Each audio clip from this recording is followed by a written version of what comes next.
Okay. Hello, guys. It is Khalil Brown here from Freeport High School, and I am here with today. Thank you, Mr. Brown. My name is Ruben Cooper. The introduction is Associate Principal here at Freeport High School, going into my second year. I understand this is going to be a conversation discussing the reflections I have on my first year and my second year. Is that correct? Yeah. Cool. Alrighty. So the first question that I have for you today is, what are your thoughts on your first year here at FHS? Well, historically, my position as a teacher, which was a band director, I'm accustomed to having things. I mean, there's no opposition to my directive.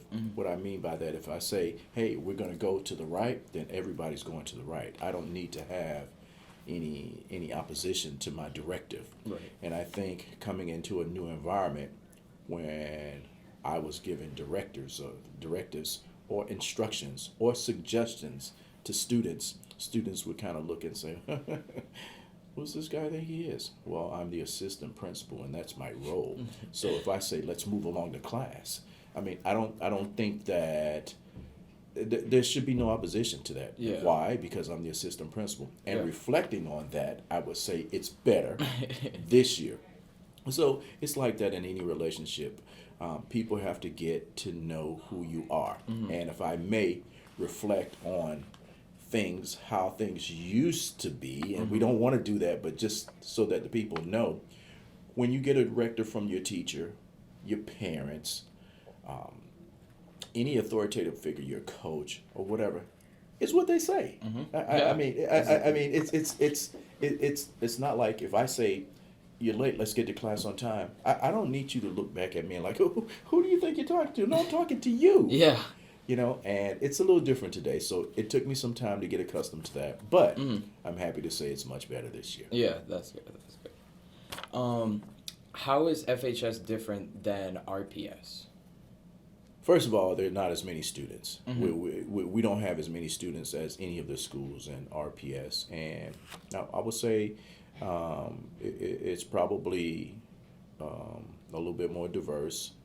And some of the challenges that we have at Freeport are not like the challenges in RPS. So with a larger environment, you come across a lot more diversity, different things that sometimes you don't really know the answers to. And when we work with children today, sometimes we don't have the answers. Let me give you an example of what I'm talking about.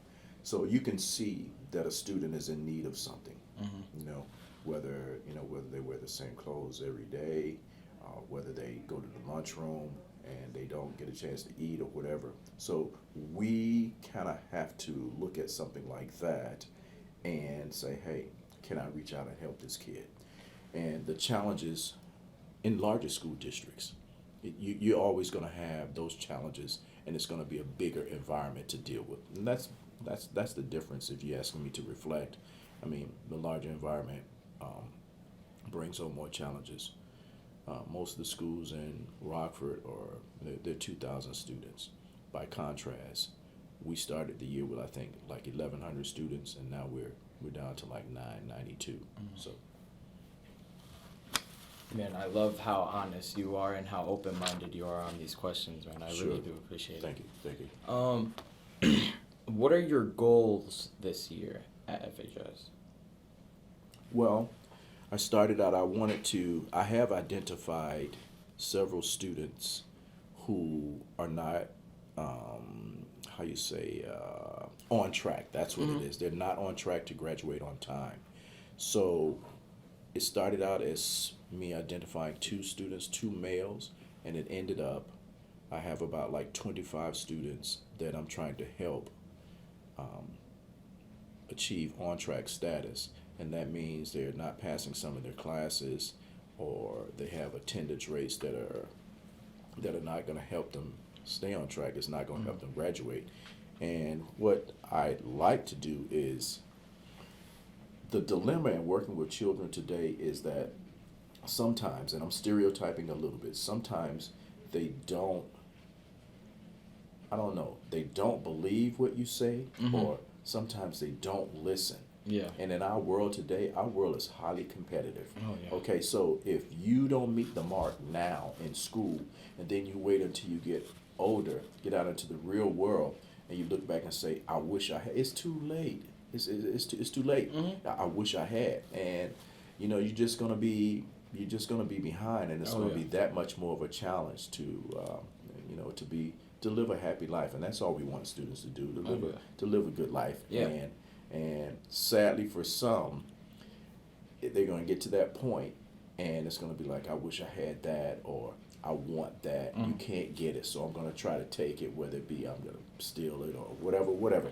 And we don't want that. So my grandmother used to say, no, my mother used to say, a word to the wise should be sufficient. But, a word to those people that are not wise, it just go nowhere with them. Yeah. So, Exactly. yeah. And my last question, well, kind of my last question. Sure. What did you want to take over in academics?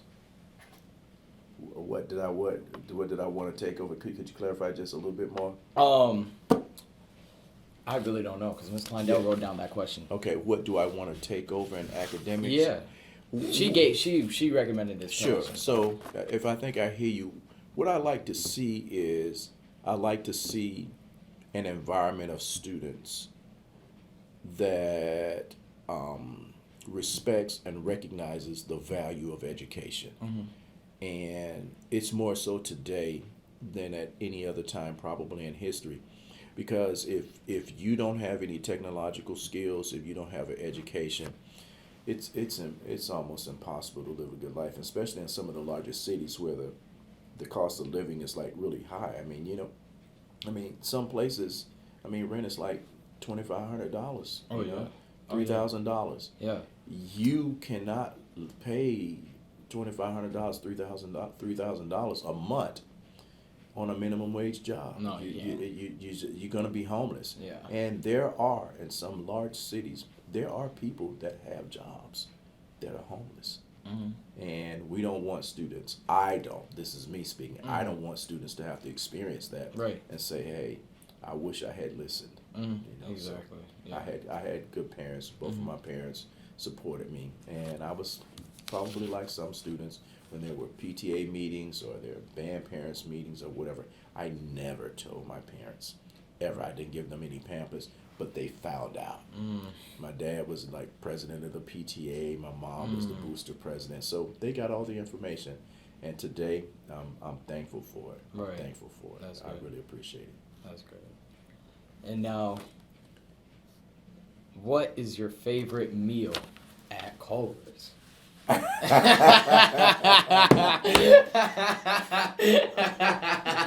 You got me. Okay. All right. So I'm gonna go.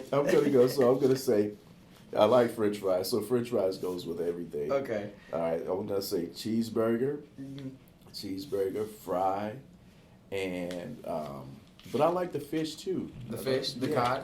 Yeah. I like. Have the you tried fish. the our new whatchamacallit? Walleye. Walleye? Mm-hmm. I want to say that's the first thing I did try, but I think I like the cod. The better. cod better. Yeah, a lot of customers do like the cod better. And I like the ice cream with the buttercup cakes. Buttercake pieces. Buttercake, yeah. I like that too. That's a go-to. That's a go-to. Yeah.